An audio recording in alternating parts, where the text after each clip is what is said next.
Hello, my name is Dr. Paul Cottrell, and I'm doing this recording on October 21st. These series of videos that I'll be doing will be bite-sized concepts of a larger series that I did that was titled Biological Weapons in Foreign Policy. It was a three-part series. So please take a look at those videos. They were released maybe a month or two ago, but these videos that I'm going to be doing will be the bite-sized versions of those, trying to explain the importance of understanding biological weapons and foreign policy on all of its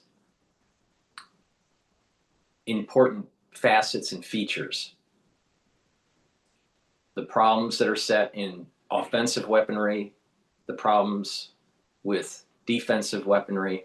So let's begin. The title of this video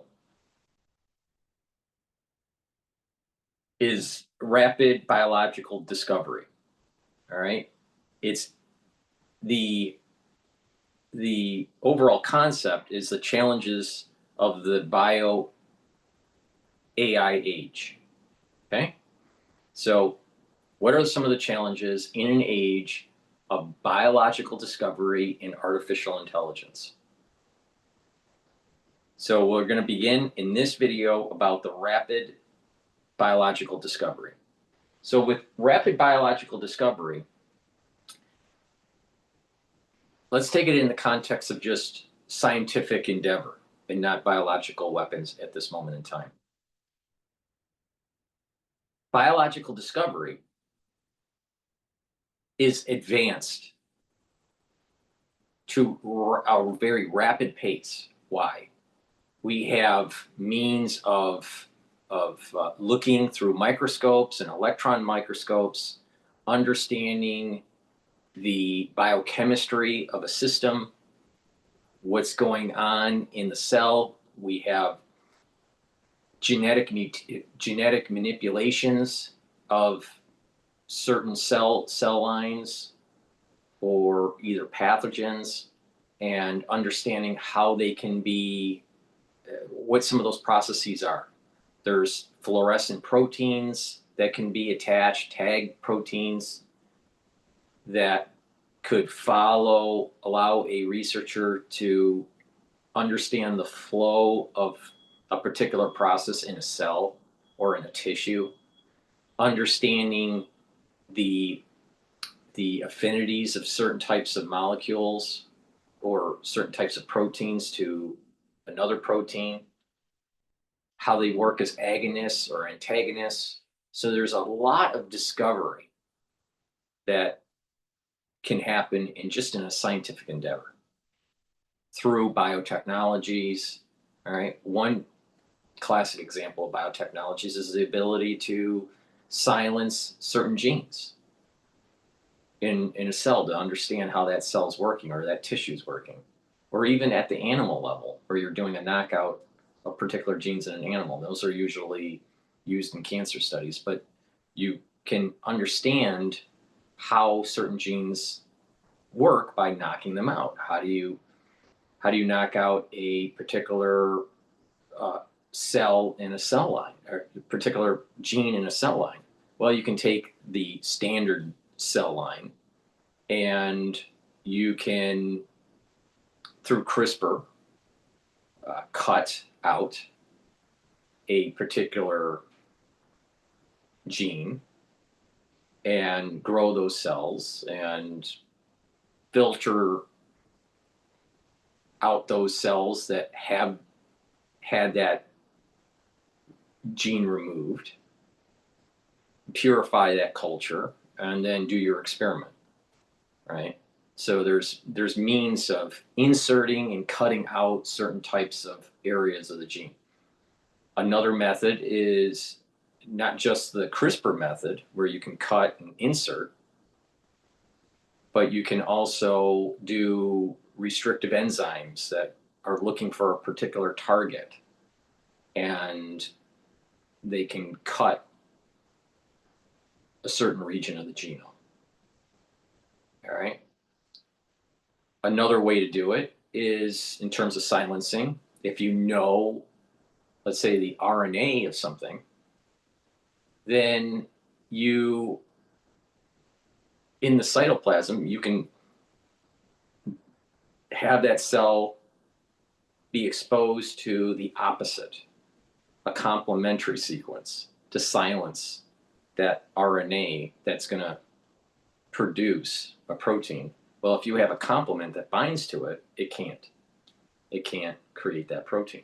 So there's different ways to silence genes, either permanently because of a knockout, or through other means like a complementary sequence that attaches.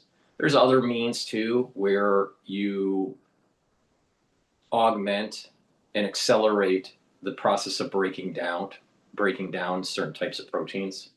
So that if you increase the proteases, or if you create some sort of chemical that acts as an antagonist to a process, there's lots of ways to silence the expression of genes, or to do knockouts, or to do something upstream or downstream, depending on what you want to do. So in the scientific endeavor, the point here is that there's lots of means and tools to be able to manipulate cell cultures, even organs, organ systems, or organisms. You can breed certain types of animals to have certain features that are knocked out or expressed. So we talked mostly about knocking out certain types of genes, but you can also insert genes.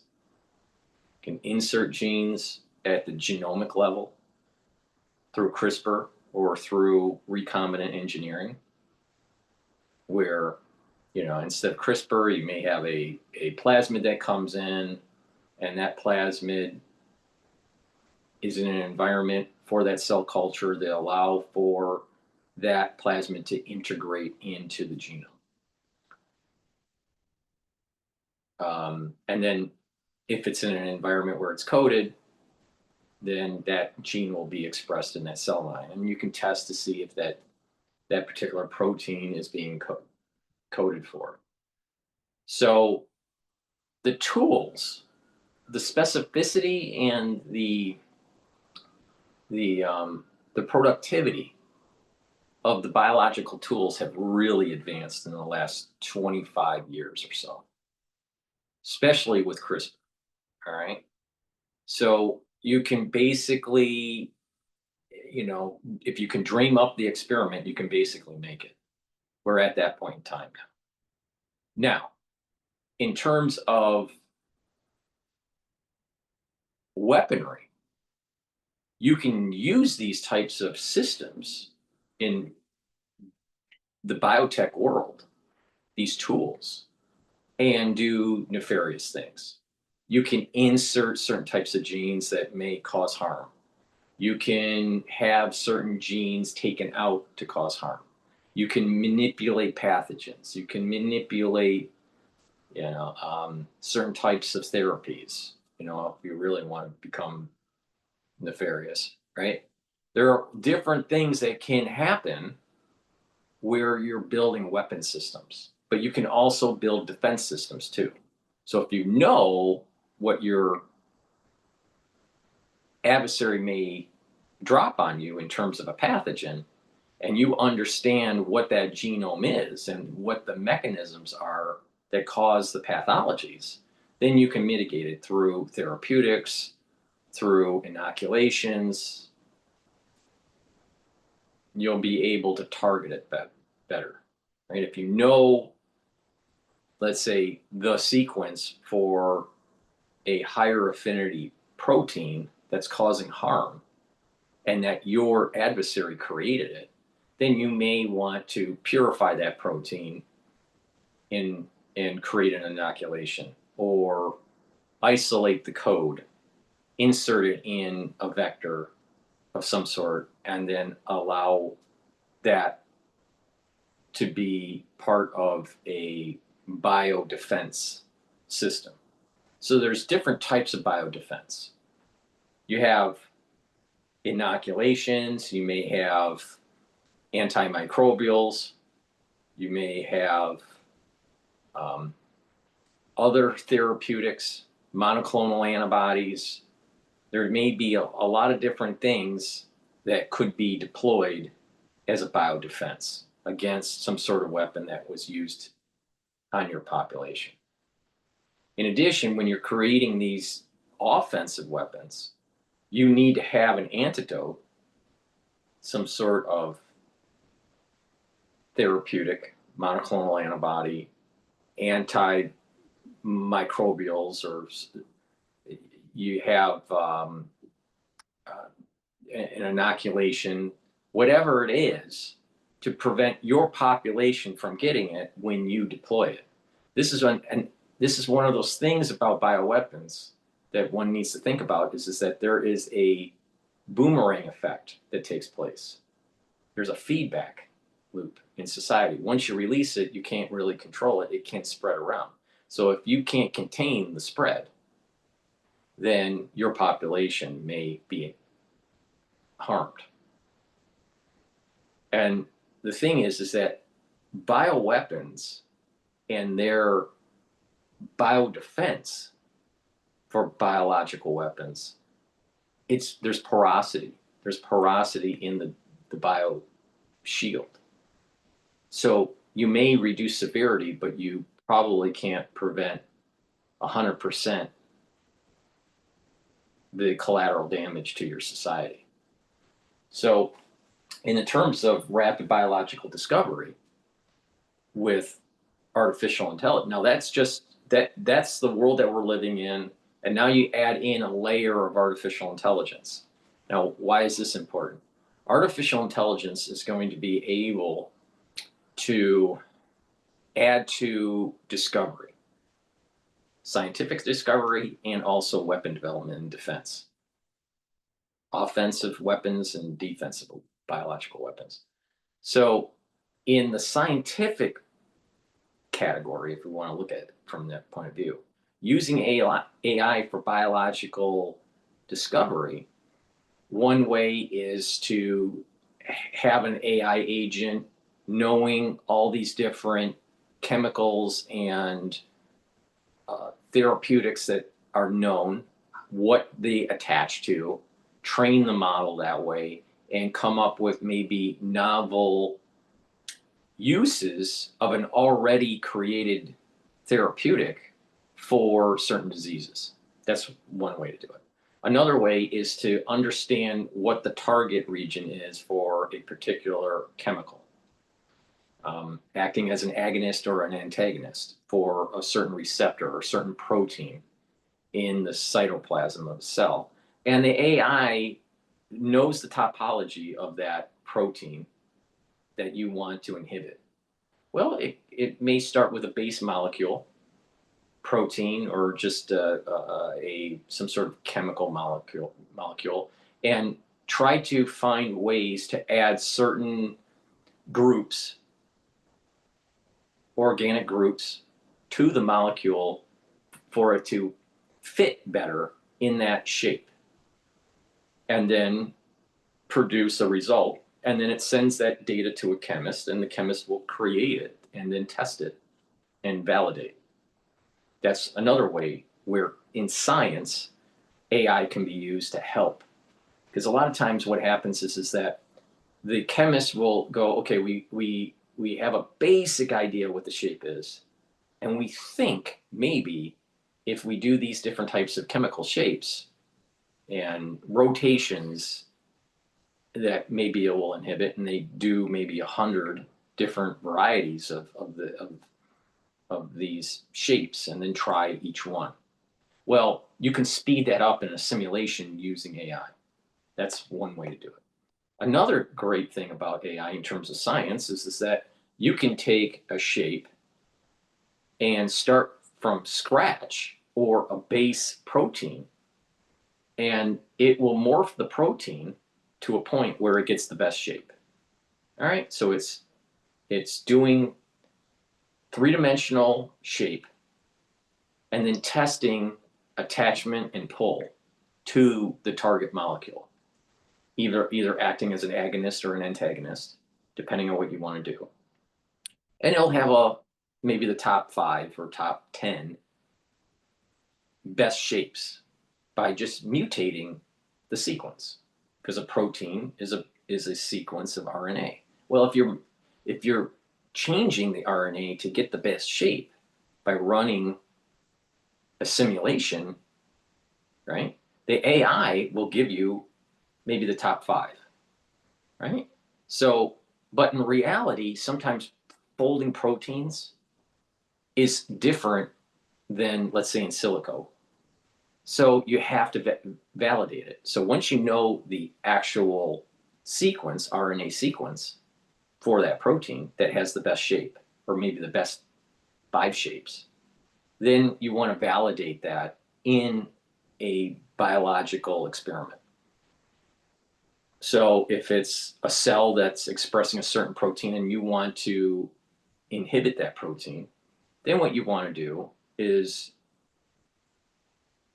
have that protein express that this inhibitor expressed in the cell. So you infect the cell, have that cell express the inhibitor. That protein will be folded, right, in a certain way.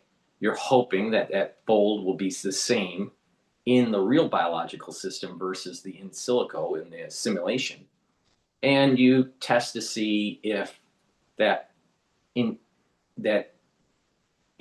works. Some sort of cellular process stops. Maybe you want to try to fight cancer, or maybe you are trying to shut down a certain pathway. But you can do these experiments. So you can speed this up through AI. Another thing that AI can do in terms of weapon development and weapon defense is that if, let's say in the terms of weapon defense, if you have a pathogen that comes in from an enemy and is attacking your society, you can isolate it. So you have these isolates. You are doing a rapid next-gen sequencing because you don't know what it is, right? And you get the genome, right, through this next-gen sequencing. Once you have that genome and then you compare it to the database, you may say, this is a mutation of this type of pathogen, or it may be a brand new pathogen. And we'll discuss that in this video. So you have a rapid sequence. You know, let's say, the mutation of that base pathogen, the wild type. And by comparing the differences, you can make the assumption that those differences are what's making it more pathogenic. And so you target those particular changes in its genome. Usually it's some sort of attachment, some sort of spike, some sort of glycoprotein that's attaching to some sort of receptor. It doesn't always have to be that way. In some pathogens, it's just a protein that's expressed in the cytoplasm, and it's not about the attachment. It's normal attachment, but more it has an expression of other proteins that shut down processes and cause harm.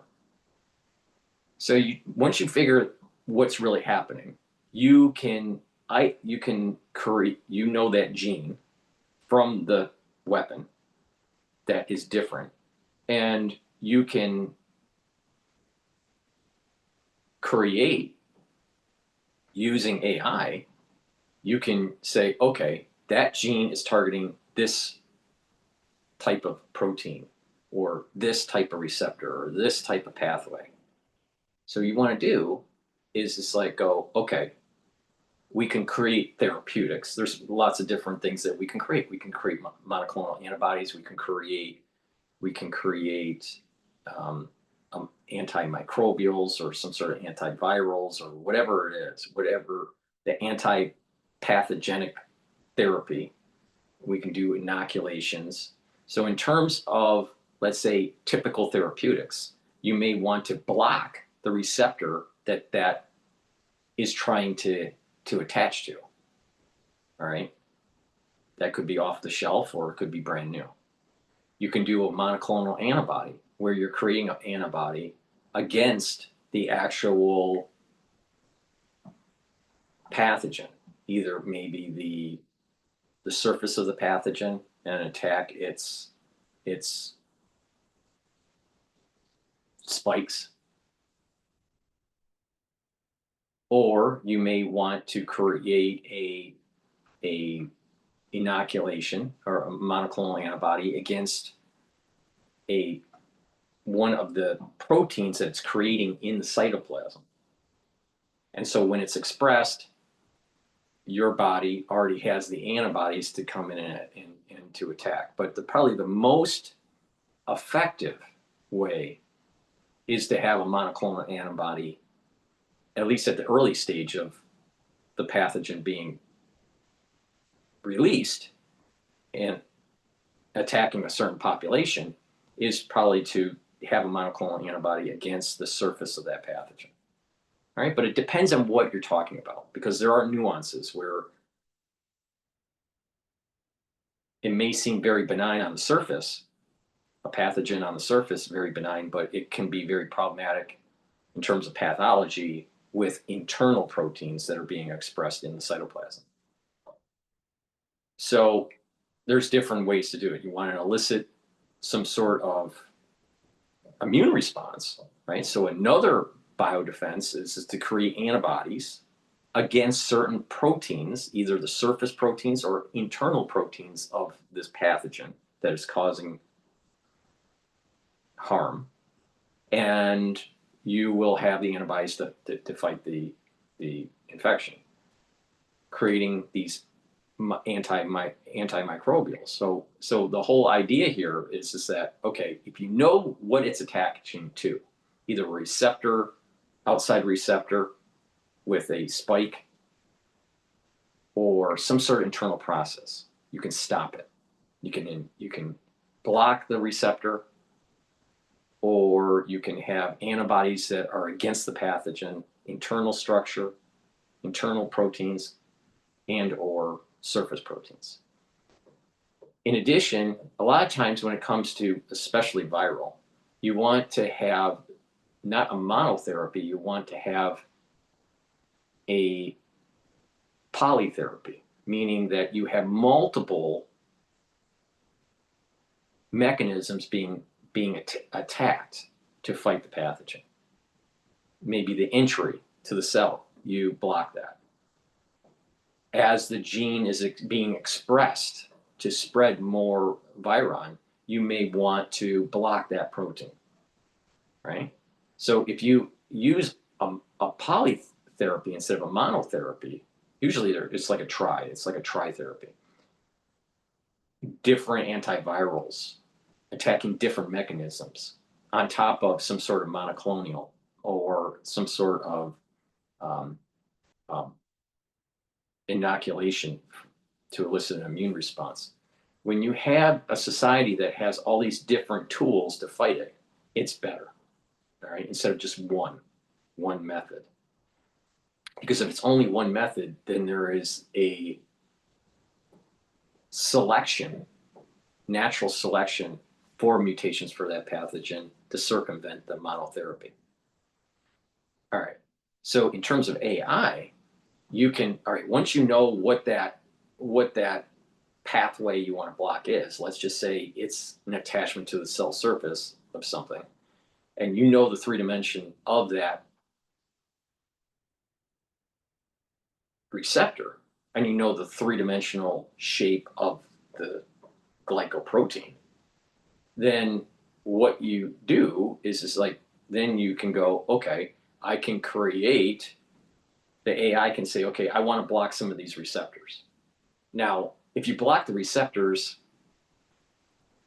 too effectively, it may cause harm to the body, even though it's blocking the pathogen, because these receptors are there for a reason, right? So if you're blocking a natural pathway for good health, then obviously it's going to cause harm.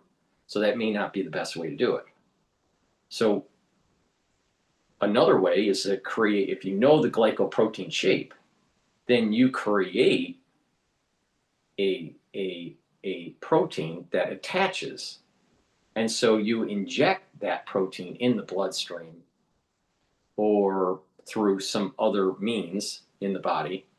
And what will happen is that that inhibitor will attach to the spike and act like a monoclonal antibody. So it's not a monoclonal antibody. It's actually a AI created code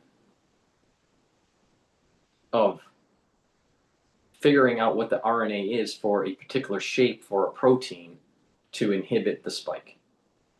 That's one way to do it. Another way is to know that that's what that code for the spike is through the sequencing, and then inject that protein,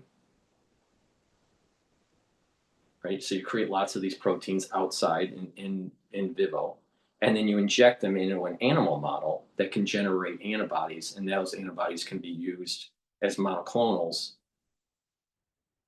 in the human. Another way to do it is to know the sequence of the protein, the glycoprotein spike, and then elicit a response to that protein through either an attenuated virus vector or an attenuated pathogen vector. Some are live. Some vaccines are live, inoculations are live. Others are, this lipid nanoparticle type. Others use different vectors, like an adenovirus vector or other vaccine vectors. So the point here is just that there are lots of ways to create an elicitation of the immune system to fight that glycoprotein from that pathogen that was the weapon. All right, so you have therapy, different types of therapies. You have the monoclonals, right? You have the inhibitors that are not monoclonals, but they're kind of act like a monoclonal. Then you have antivirals or antimicrobials, right? And you have other types of vaccines that could elicit an immune response against that glycoprotein. But where AI can come in here is knowing that shape, that protein shape, and taking a base protein and modifying that rapidly to get the best attachment, the best affinity, and the best pull. So it has the highest attachment and pull rating. And when you do that, you're blocking it. And once you know that, you know the code, you know the RNA code. And once you know the RNA code, then if it's going to be a therapy that's kind of like a monoclonal, but it's not. It's more like a protein. It's an injected protein. Then what you have is that you know what that code is. You make that protein in batches, typically usually it's in E. coli, but you're creating these batches, and then you are purifying it, and then you inject the protein and it inhibits it. So it's acting like a monoclonal. So that's where the AI comes in, is it's created the shape, knows the code for the RNA for that shape, and then you're creating them in the E. coli. But before you use this as a therapy, you have to test it to make sure that what the shape that the AI predicted is what really happens in nature, because sometimes it's different depending on the complexity of the shape. All right, because you can have the right code but slightly different environmental parameters, pH, salinity, different environments, temperature, whatever it is, different concentrations of different chemicals that can slightly change the shape. And it may be more effective, may be less effective than what was predicted in the AI model. Now, some AI models are working with different parameters, different pHs, different salt concentrations, different temperatures, and just to have a larger library of potential shapes to investigate. All right. So verifying it before usage is super important. But once it's verified, let's say it does work, then you're creating this mass batch of this protein as a therapy to block the pathogen. So that's that's a therapy. That's a therapeutic. But it acts kind of like a monoclonal, but it's not a monoclonal. Now, there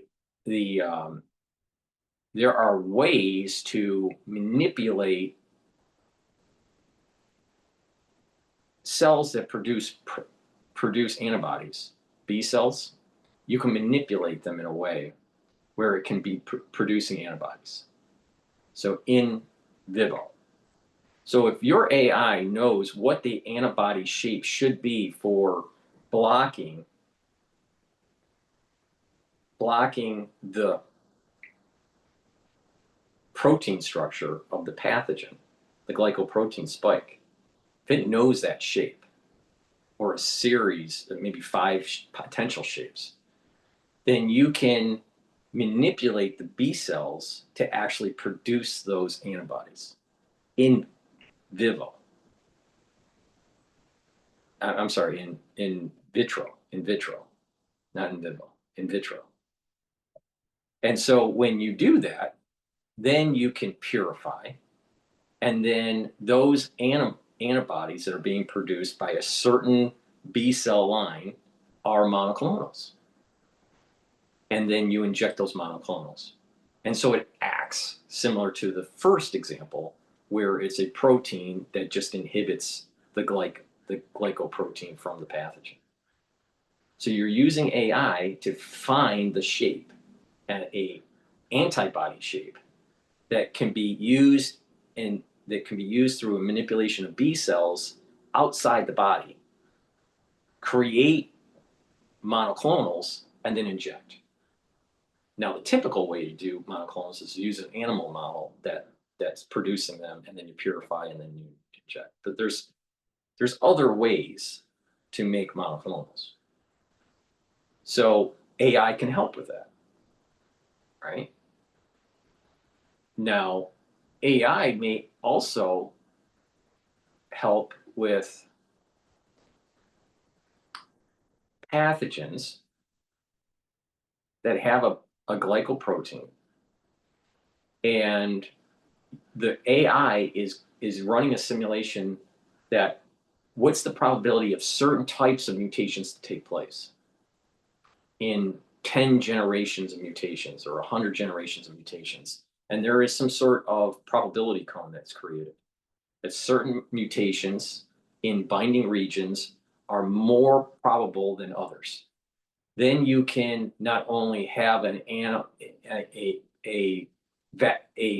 inoculation sequence for the current glycoprotein, but you can have a series of inoculations on the shelf, codes for inoculations on the shelf, that will allow you to be ready for the potentiality of a certain mutation down the road. Now, what's the beauty of the immune system is there's a lot of cross-reactivity. So if an individual did not have an inoculation and didn't get the first variant of a pathogen, but contracted it 2 or 3 years later and it's mutation, and it happens to fall in that probability cone that was predicted by the AI, and they could use an off-the-shelf vaccine or inoculation or monoclonal or whatever that could inhibit that new mutated version instead of using the old inoculation. So there's a lot of ways to develop biodefense using AI. All right. Prediction of mutation of the pathogen, but also prediction of shapes that are needed to inhibit a certain protein on or in or produced by the pathogen. All right? Now, you can also use AI through rapid development for offensive means. So we spent some time on how to build a conceptual model of a defense using AI in biotech. Now we're going to pivot to offensive capability. So if you have a pathogen that you want to modify to use as a weapon, then let's just say we're using the glycoprotein example of some certain pathogen, maybe a virus. It doesn't have to be, but it could be, all right? And you have the AI know, the AI knows what receptors that usually attaches to, because there's a body of knowledge of certain pathogens that attaches to this receptor and this receptor and that receptor, right? So the AI knows what the different receptors are. And it's modifying, instead of a shape in the biodefense example, it was modifying a shape to block. What you're doing now is modify a shape on the glycoprotein to have a better affinity to a receptor. Now, in the olden days, you had to run multiple experiments and create mutations. There's different ways to create mutations, but you create mutations in a laboratory and you wait for a better affinity. Or maybe you do recombinant engineering and you add some ultraviolet radiation in certain lines and you reiterate this. Eventually, over time, you will have a pathogen that attaches to the receptor more efficiently. That's what Dr. Shi did in 2008. So for the crisis of 2020. So in the olden days, it was recombinant engineering and an iterative process to allow for a mutation to take hold. Then you select for better affinity and then continue that process, serial passage. And you keep on improving it, improving it. It takes time. Well, AI can do the serial passage much more rapidly. So what you're doing is you're taking the glycoprotein, in this case, and you're modifying it to a point where it's actually higher affinity to a receptor and a better pull. So it doesn't pull out. So it can attach. So you can have these, you can have it attach, but it pulls out easily. Right? So so you want it attaching, but also once it's attached, it doesn't pull out. Because once it's attached, then it can fuse into the cell. Right? So with this, you're telling the AI, modify the spike on the pathogen to have the best affinity. Then it knows the code. Then the AI knows the code. Once it knows the code, then it's simple biotech, where you're just inserting that new sequence that the AI predicted, put it into the pathogen, and then test in vitro. Test in vitro what your affinity is, right? And then once you know that, and then you move towards in vivo animal models that are representative of humans. And if that proves out to be correct, then now you have a weapon. And since you know the spike sequence, you can start creating the therapies against it. You know, these proteins that can inhibit these monoclonals and other inoculations through different vectors. Right? So there's lots of ways to use AI for defensive and for offensive capability in biological warfare. And it's all due to the rapid development in discovery. In an AI world, you can rapidly do this. Pre-AI, it was serial passage. Pre-AI, it was sometimes accidental. Pre-AI was a lot of doing experiments, doing, restrictive enzyme, recombinant methods. Sometimes it would work, sometimes it wouldn't. Then you start using CRISPR where it's a little bit more targeted, but you get out of target areas where you're cutting and pasting in a region that you didn't want. So the specificity is getting better for CRISPR, but it's not perfect. There's off target insertions and deletions. So, but the technology is much faster now. It's much better. Even without AI, biotech is much more effective and quicker. You add in the layer of AI, and then you're speeding up the discovery of what the sequence should be to have the best affinity, or what's the sequence to be to have the best antagonist, what's the sequence to be to build a pathogen that's the most lethal. But you can also use AI to figure out what's the best inhibitor to the pathogen. So you can use it as a shield for your own offensive biological weapons, but you can also use it as a shield against the potential use of biological weapons from your enemy. So it's really important to keep this in mind, that you have this, that there are these capabilities in biological warfare due to AI, and there's this rapid development that's taking place. And it has a lot to do with the ability for AI to compute quickly. It has a much larger knowledge base of different affinities, chemicals that can block or attach. It could, through generative AI, add certain groups for a chemical, delete or add certain sequences for a protein to have the better affinity.